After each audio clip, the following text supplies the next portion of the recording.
are more effective amongst uninformed voters versus informed voters? Sorry. Well, no, I mean, I think it's really complex. I don't think you can really just say being informed or not. Certainly, if you're an informed voter, then you have some information there to look at an ad and say, okay, this is not true, or maybe there's some truth to this. And certainly there is that, but also you have to take into consideration what your affiliation is. Are you already decided that you are Republican or you are Democrat, and so you're going to vote that way? Or if you just, whatever, you like Romney or you like, you know, the President Obama, then okay, that's how you're going to vote.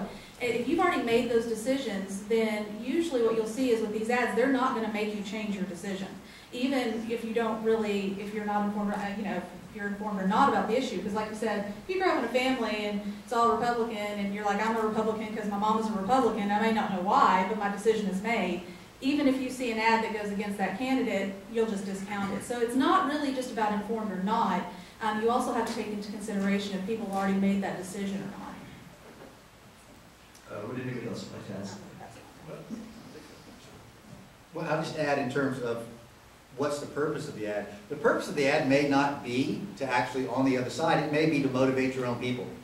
So if you've got a group of people that look at you and they want you to throw a punch because you've been so calm, then you develop a negative ad in such a way that motivates your own people who may be informed. They may be highly informed about you, but they want you to stand up in front, throw a punch, and see that you're a fighter. Because if you're not going to fight in a campaign, you won't fight for them in Washington or won't fight for them in Austin. And they want to see some spark in it. And most people, once again, they'll say, I don't like that negative campaigning. But when your guy does it, it's like, ah, that was good. Yeah.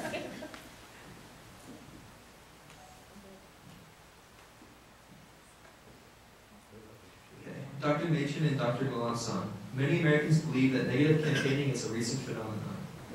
Will each of you speak about negative political campaigning from a historical perspective? What, sure.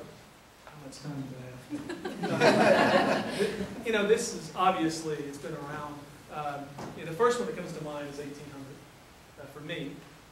In the election of 1800, I mean, we've been having some serious negative campaigns. And I was listening the other night on NPR, they were talking about this potential election. Could go down as one of the dirtiest campaigns. And I thought to myself, no. This is a walk in the park compared to some of the elections we've had. So for example, in 1800, we had a guy by the name of Adams going up against some of these nice people called the Jeffersonian Republicans. And Adams and his friends were accusing Jefferson of being some pretty bad people in the sense that they had campaign ads that literally said, will you vote and declare for God and Adams, or impiously declare for Jefferson and no God? So they're basically saying, you vote for Jefferson, you're an atheist. And they had broadsides that said if the Jeffersonian Republicans won, they're going to walk through the park, burn your Bibles, and God knows what they'll do to your wives and daughters. And it gets worse. And there were literally threats that if one party won and one party lost, there'd be violence in the streets. And we can do this all day long. 1828. I had to get Jackson at some point. So at 1828, Jackson is running a campaign. He's being attacked basically on his morals.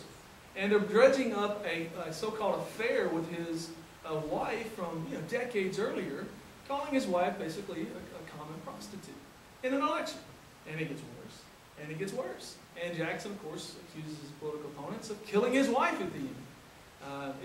So we've had some very dirty elections, and much worse than what we're living in today. And I think the beauty of our system, to go back to the election of 1800, is this. We can have political parties say horrible things about one another, and we do. Okay? Horrible things.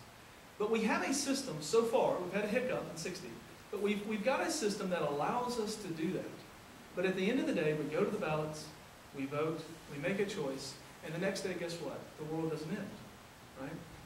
We have a peaceful transfer of power. That's the beauty of our system. And countries around the world strive to attain that. And more times than not, they fail. Just look around the world right now. We have this ability to do that for whatever reason. Take my class, find out. And, but seriously, that's the beauty of it. We say horrible things. We say, if the National Republicans win, the United States is going to go to hell in a handbasket. But the next day after the election, they shake hands and they go to work. Because they know they have an opportunity 4 years later to get your opinion out there and convince a majority. So, negativity is nothing new. And it's not going anywhere. So our system will survive. I'm going to go a little bit further back in pre-American history, going to the Reformation, when you had Catholics and Protestants campaigning for souls, and literally putting out advertisements, putting out things, trying to get Christians to choose one side or the other. And it was real important back then because when the government made the choice, then the losers lost their lives, right? And so there was a sense of finality that my life could really end if this campaign ends in the wrong way. And so there's some pretty graphic images when the Protestants, particularly the Lutherans, were looking at the book of Revelation. They saw the whore of Babylon, the book of Revelation, the great whore of Babylon. And so they took the Pope and they made the Pope into the whore of Babylon. And they put that in broadsides and advertisements, spread that all across Europe. And then on the flip side, the Pope put Luther in horns and made him the devil. And so he was out spreading demonic verses all across Europe. And so you had a choice in that election, in that campaign. You could either choose the whore of Babylon or you could choose Satan. And your soul rested upon which one you chose. I know I'm choosing. So there's a sense of nostalgia that's really not right about those people in the past were really good people and they knew and they had it right and they got everything together. We've got a lot going for us in modern America that people 500 years ago in Europe didn't have, people 200 years ago didn't have. They didn't have the Google, right? They didn't have that great oracle that allows you to ask a question and go out and see if you can discern what the right information is for yourself. That's incredibly empowering that you don't have to rely on a pope or a priest or a preacher or a politician to tell you what the truth is. It's within your grasp to do it yourself. I'm sorry, that's a great point. That's a great point because we were talking in class the other day about that previously to modern age, whenever citizens of this country would get this information, well, that's just it. That's all they have access to. And remember, depending on where you live in the United States, your literacy rate would be up or down. And so you're relying upon the one person maybe in your community that can read, explaining that newspaper that's a year old about what's going on in politics. So when they would see that in the written word, well, it must be true. Adams, when he was the master of Russia, maybe he was pimping out young women for the Russian Tsar, as his political opponents were saying he was doing. And so these things have great efficacy in this time period, which, by the way, that's a true story. Sorry. Tell me, man. I have to fight for the mic over here. I know, yeah, I have to grab it away from the historian.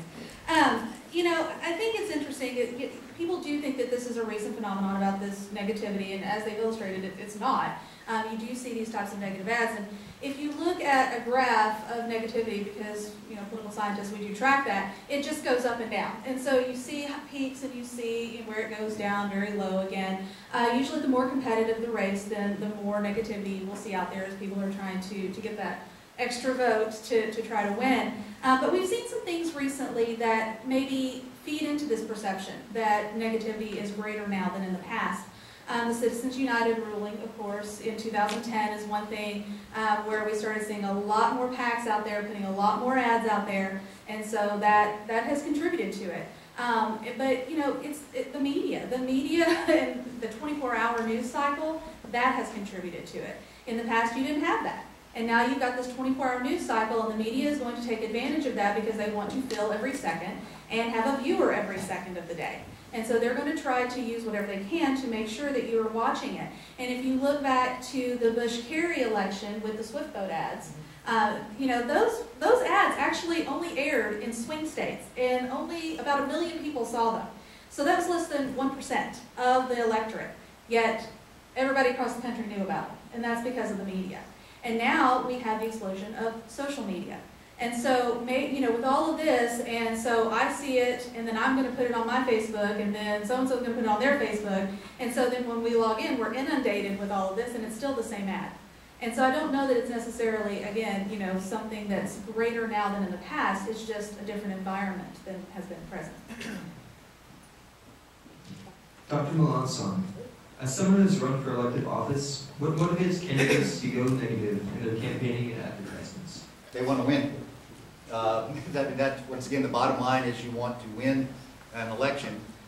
And I had an old political advisor from East Texas. He said, I may not be able to get someone elected, but I can keep someone from getting elected.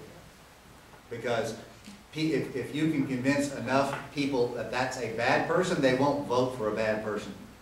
And so if you just keep your mouth shut and you convince the other side that the bad person is on the other side, you can shut them down.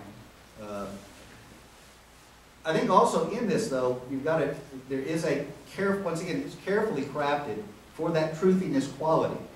You've got to have something that voters would find believable, that they would be willing to believe. Not necessarily that it's true, but that people are out there that are willing to believe. For example, if someone said that I was born in Kenya and I had parents in Africa, would it be believable? Yes, no. No, right? On the other hand, you've got a black guy running for president, and all of a sudden rumors come out that his father, that he was born in Kenya because he had a father from Kenya. Even though all the evidence shows that he was born in Hawaii, there's an official birth certificate, there's birth announcements that were in the paper, a whole host of evidence, still 35% of Americans want to believe that about the president. Want to believe that about the president. Not because of anything, they want to believe negatively about him. So you can craft things. Donald Trump tried it, right? Newt Gingrich tried it. They all tried rolling it out, and they stumbled because even people within their own party cringed that made it to the level of campaigning that wasn't supposed to be seen. That was supposed to stay down here. That was supposed to be under the radar. And people in politics know that there's types of rumors and stuff that go on down here. And so if a certain type of negative campaigning reaches a certain level, it actually turns off some people and hasn't. So what motivates them is they want to win, but they have to balance that desire to win with, is it believable by voters, and does it hurt me because then I get dirty in the long run. Anybody else want to add something? I never ran for office. True. No, I think, what you see is that, the more competitive the election, I think that's when you see the ugliness come out. I said it before, and we've all, talked about that. Because a lot of our elections, especially in recent years, are very close elections. And so they're going to try to put out anything they can to make you vote for them or not, as you said, Dr. Melanson, not vote for that other person. And so, you see those in highly competitive elections. If I can get 1% to switch a vote a certain way, then that's enough in many cases for me to win. And so you'll see them in a lot of very competitive races. So, can I ask a question? No. Yes. Okay. So, what do you think in terms of negative campaigns on a cultural discourse? I mean, I didn't see this on one of the questions here, but I've often just thought about, how does a negative campaign today, with access to so much media and the ease of which we can get information here and everywhere, what is it doing to our society in general? Because I was looking back, getting ready for tonight, I actually did recognize something. Looking back at, granted it's not as negative, but it seems to me sometimes that, we hear this dumbing down of the American discourse so often. I wonder if the negative campaign ads that we run in every single campaign has anything to do with that, or am I just... No. Actually, this week you see it in some of the things.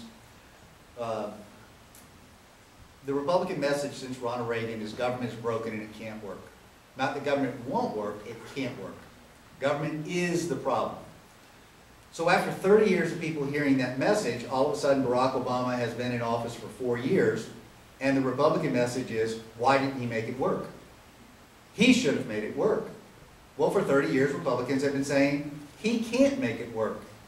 And so you see people then responding to the negative ads and negative comments from Republicans with the cynicism that has been building up for 30 years, that obviously one man can't fix an economy for the entire country, that it needs a country to come together. And so that message, that is a negative message, backfired in a way that I think they have not come to grips with. And so you can create a situation with negative campaigning, have deep cultural problems. We have an incredible amount of cynicism in this country that people think things can't work, they shouldn't work, all politicians are liars, they're all corrupt, they're all out there. And I'll just tell you, that's nowhere near the truth. If you ever get a chance to get involved in a political campaign, you will find some of the best people in the world, from the people that knock on doors, to the people who stuff envelopes, to the people who donate money. These are some of the most patriotic Americans, and I'm talking about both on both sides of the fence. They're just out there working. And the negative campaigning turns people off from actually getting involved in their political system. Can I do one more? I'm sorry, this will be short. One more thing.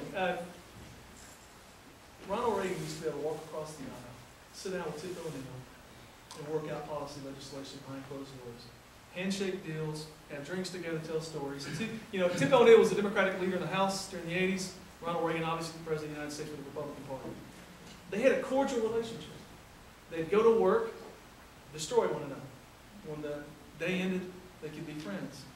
I tend to see that not happening anymore in politics. I would like to maybe get your sense on what's going on in our current culture. Is it just simply that politics has gotten so cynical, like you just mentioned, that that's being now reflected in our representatives because that's what the American people think, that's who we elect into office, that's what we get. And if that is the case, what's the answer to maybe go back